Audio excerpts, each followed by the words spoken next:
चलिए जानते हैं देश दुनिया की सिलेक्टेड काम की बहुत ही महत्वपूर्ण सिलेक्टेड खबरों को सिर्फ और सिर्फ 10 मिनट में 30 बड़ी खबरों को। लेकिन वीडियो को आगे बढ़ने से पहले अगर आप लोगों ने हमारे चैनल को अब तक सब्सक्राइब नहीं किया तो सब्सक्राइब करके नीचे का बेल आइकन को जो प्रेस कीजिए। राजधानी दिल्ली में छठ पर्व को लेकर 7 नवंबर को अवकाश रहेगा। दिल्ली सरकार की तरफ से जल्द ही अवकाश को लेकर नोटिफिकेशन जारी किया जाएगा। सीएम आतिशी ने कहा है कि छठ पर्व पर भव्य आयोजन किए जाएंगे। उत्तर प्रदेश की 9 विधानसभा सीटों पर उपचुनाव के लिए 20 नवंबर को मतदान है। यूपी उपचुनाव को 2027 का सेमीफाइनल माना जा रहा है, जिसके चलते बीजेपी से लेकर सपा और बसपा ने पूरी ताकत झोंक रखी है।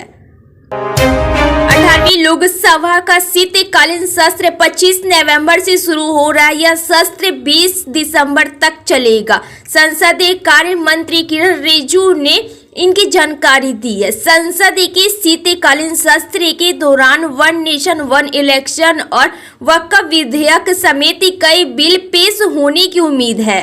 उत्तर प्रदेश के मुख्यमंत्री योगी आदित्यनाथ ने झारखंड विधानसभा चुनाव के मद्देनजर कोडरमा में एक विशाल जनसभा को संबोधित किया। इस दौरान उन्होंने भारतीय जनता पार्टी के लिए वोट मांगी और राज्य में पार्टी के प्रचंड जीत का दावा किया। योगी ने कहा है कि हरियाणा विधानसभा चुनाव की तरह झारखंड में भी बीजेपी के प्रचंड बहुमत मिलेगा। उत्तर प्रदेश में 9 सीटों पर उपचुनाव होना है। अब इन राज्यों में 13 नवंबर की जगह 20 नवंबर को मतदान होगा। चुनाव आयोग की तारीख बदलने पर अखिलेश यादव ने कहा है कि उत्तर प्रदेश में चुनाव की तारीख इसलिए बदली गई है ताकि यूपी की हवा महाराष्ट्र और झारखंड न पहुंच पाए। संसदीय कार्य मंत्री किरण रिजिजू ने जानकारी दी है कि संसद का शीतकालीन सत्र 25 नवंबर से शुरू होगा। अपने एक्स अकाउंट पर पोस्ट करते हुए केंद्रीय मंत्री ने यह जानकारी दी। यह सत्र 20 दिसंबर तक चलेगा और इस दौरान कई अहम बिल संसद में पेश किए जाएंगे। महाराष्ट्र में विधानसभा चुनाव सर पर है और महाविकास आघाड़ी और महायुक्त दोनों गठबंधन धुआंधार प्रचार कर रहे ताकि प्रदेश की जनता को अपने पक्ष में रख सके। इसी बीच महाराष्ट्र की राजनीति के सुरमा माने जाने वाले शरद पवार ने एक ऐसा बयान दिया है जिससे माना जा रहा है कि वह जल्द ही अपने पॉलिटिकल करियर को बाय बाय कर देंगे। प्रधानमंत्री नरेंद्र मोदी के 2036 में भारत में ओलंपिक और पैरालंपिक खेलों की मेजबानी करने के सपने को साकार करने की दिशा में एक महत्वपूर्ण कदम उठाते हुए भारतीय ओलंपिक संघ IOC ने आधिकारिक तौर पर पहले इस बारे में रुचि व्यक्त की है। मंत्री राजनाथ सिंह ने झामुमो कांग्रेस शरद को निशाने पर लिया। उन्होंने रांची के रातों में चुनावी जनसभा को संबोधित करते हुए कहा कि भाजपा शक्तिशाली रॉकेट है जो झारखंड को नई ऊंचाइयों पर ले जाएगा।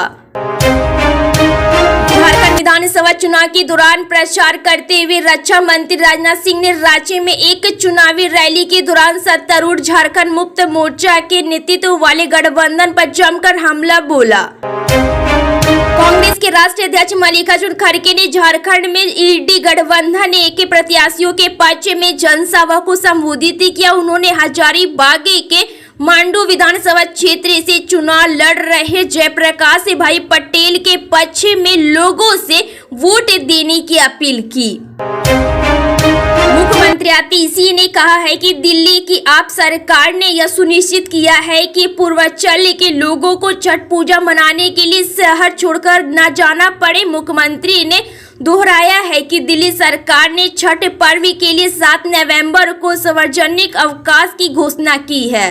केंद्रीय मंत्री प्रहलाद जोशी ने भारत आटा और भारत चावल की बिक्री के दूसरे चरण की शुरुआत की। इस कार्यक्रम का आयोजन नई दिल्ली के कृषि भवन में हुआ। मंत्री ने बताया कि इस पहल का उद्देश्य उपभोक्ताओं को सस्ते दौरे पर गुणवत्तापूर्ण चावल और आटा उपलब्ध कराना है। अध्यक्ष मल्लिकार्जुन खड़गे ने आरोप लगाया है कि बीजेपी का झारखंड में लोगों के कल्याण का कोई इरादा नहीं है और वह राज्य की कोयला और अन्य खनिज संसाधनों को लूटने के लिए सत्ता हासिल करने की कोशिश कर रही है। मध्य प्रदेश में सरकारी नौकरियों में अब महिलाओं को 35% आरक्षण मिलेगा। सिविल सेवाओं में महिला आरक्षण को 33% से बढ़कर 35% कर दिया गया है। इस संबंध में प्रस्ताव पर आयोजित कैबिनेट बैठक में मुहर लगी है। दिल्ली में छठ पूजा के अवसर पर सरकारी दफ्तरों और स्कूल में छुट्टी रहेगी। सीएम आतिशी ने पहले ही इनकी घोषणा कर दी थी। उन्होंने फिर से कहा कि 7 तारीख को सरकारी छुट्टी घोषित कर दी गई है। कछावर नेता और राष्ट्रवादी कांग्रेस पार्टी राकांपा एनसीपी के प्रमुख शरद पवार ने घोषणा की है कि वह भविष्य में कोई भी चुनाव नहीं लड़ना चाहते हैं। उनकी यह घोषणा ऐसे समय पर आई है जब महाराष्ट्र में विधानसभा चुनाव होने हैं। महाराष्ट्र में विधानसभा चुनाव के मद्देनजर प्रचार अभियान तेजी से जारी है। कोल्हापुर में एक रैली के मंच से शिवसेना बीटी प्रमुख उद्धव ठाकरे ने बीजेपी पर जमकर हमला बोला। उन्होंने कहा है कि मैं पीएम नरेंद्र मोदी, गृह मंत्री अमित शाह से 15 दिन महाराष्ट्र में रहने का अनुरोध करता हूं। वो 15 दिन बाद अपनी हार देखेंगे। उनका नारा है कि बटेंगे तो कटेंगे, लेकिन हम इसे टूटने नहीं देंगे और इसे लूटने भी नहीं देंगे।